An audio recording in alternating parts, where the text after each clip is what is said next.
Sebelum menonton, jangan lupa like, subscribe, dan tekan tombol lonceng.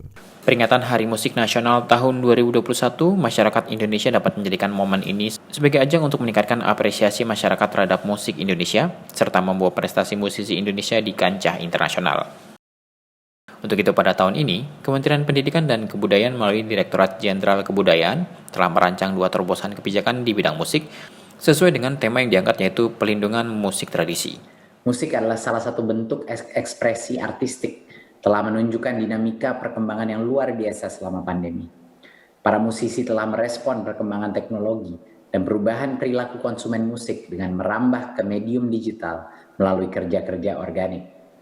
Hal tersebut menunjukkan resiliensi atau daya tahan yang tinggi dari dunia musik Indonesia dalam menghadapi berbagai tantangan.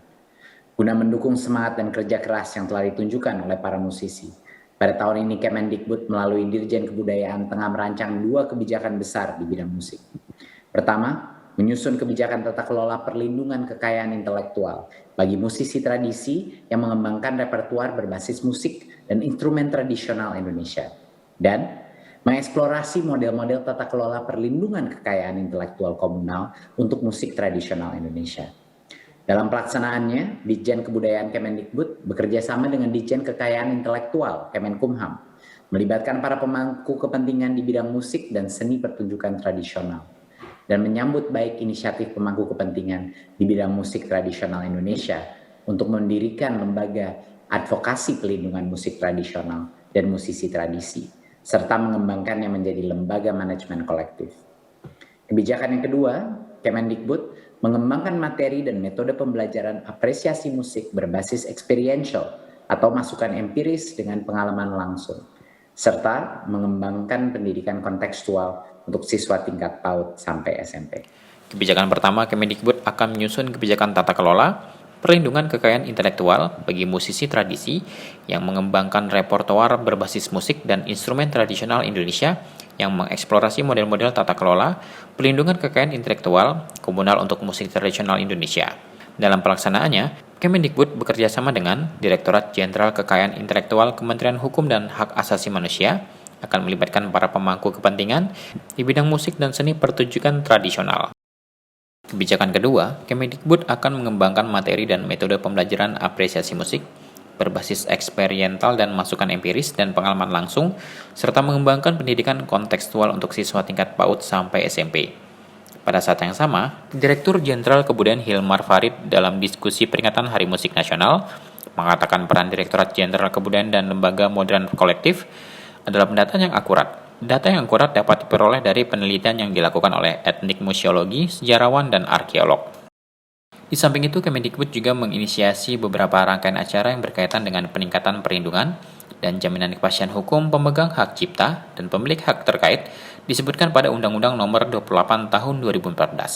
Rangkaian kegiatan yang akan dilaksanakan yaitu diskusi lintas pemangku kepentingan tentang perlindungan hak cipta musik tradisional bersama Direktur Jenderal Kebudayaan Kemendikbud dan Direktur Jenderal Kekayaan Intelektual Kementerian Hukum dan HAM. Penyerahan surat pencatatan ciptaan karya tradisional oleh Direktorat Jenderal Hak Kekayaan Intelektual, Pertunjukan Musik Tradisional, testimoni Asosiasi Musik Tradisional, berkaitan pembentukan Lembaga Manajemen Kolektif Nasional, serta pernyataan dukungan Menteri Pendidikan dan Kebudayaan dan Menteri Hukum dan HAM. Melalui kegiatan ini, Hilmar berharap dapat mengembangkan ekspresi dan bahasa musik dalam pendidikan untuk mengasah dan mengembangkan kemampuan komunikasinya melalui bunyi-bunyi dasar, ujaran dalam bahasa, dan visual melalui gerak. Senada dengan hal tersebut, Dirjen Kekayaan Intelektual Freddy Haris menyatakan hak kekayaan intelektual dan kebudayaan adalah 2 hal yang harus dijalankan secara sinkron. Oleh karena itu, perlu data yang valid untuk melindungi musik tradisional. Setelah menerima vaksin COVID-19 dosis pertama, Wakil Presiden RI Ma'ruf Amin menerima dosis kedua. Vaksin ini dilangsungkan di kediaman resmi Wapres dengan menerapkan protokol kesehatan yang ketat. Sama seperti menerima dosis pertama, untuk dosis kedua Wapres juga harus mengikuti serangkaian tahapan sebelum dilakukan penyuntikan. Tahapan itu yakni melakukan pendaftaran, pemeriksaan kesehatan, dan kemudian dilanjutkan dengan penyuntikan. Setelah disuntik, Wapres menjalani observasi, yakni menunggu selama 30 menit apakah ada reaksi yang ditimbulkan dari vaksin dosis kedua ini. Bertindak sebagai vaksinator Wapres adalah Dwi Edi Wahono dari tim dokter kepresidenan. Dalam kesempatan tersebut hadir juga Menteri Kesehatan Budi Gunadi Sadikin dan Wakil Menteri Kesehatan Dante Saxono Harbuwono. Sebelumnya pada vaksinasi tahap pertama, Wapres mengungkapkan tidak merasakan efek samping dari vaksinasi tersebut. Wapres juga mengajak masyarakat agar tidak ragu melakukan vaksinasi, khususnya kepada kelompok usia lanjut sebagai upaya dalam mengatasi pandemi COVID-19. Lebih lanjut, Wapres kembali mengingatkan bahwa untuk mencapai kekebalan komunal diperlukan vaksinasi kepada 70% dari jumlah total penduduk Indonesia. Oleh sebab itu, menjalankan vaksinasi masih menjadi kewajiban seluruh masyarakat agar terhindar dari COVID-19. Hari ini saya divaksin yang kedua, alhamdulillah, dan saya merasakan semuanya baik-baik saja. Tidak ada hal yang menyebabkan sesuatu yang mengkhawatirkan, semuanya baik-baik saja. Oleh karena itu, saya merasa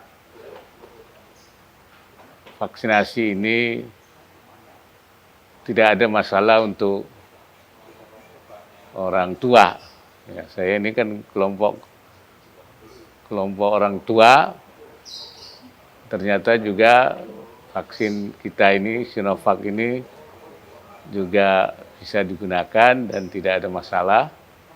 Oleh karena itu saya mengajak pada seluruh masyarakat untuk mengikuti vaksinasi. Karena ini penting buat kita untuk supaya terjadi imunitas kekebalan masyarakat. Kementerian Kominfo, Kementerian Kesehatan dan Dewan Pers menggelar vaksinasi COVID-19 dosis kedua secara massal untuk awak media yang berada di Jakarta, Bogor, Depok, Tangerang, dan Bekasi. Target dari penyelenggaraan vaksinasi massal ini akan menjangkau sebanyak 5.000 wartawan selama waktu yang disediakan. Proses vaksinasi akan dilakukan dari mulai pukul 8 hingga 16 waktu Indonesia bagian Barat.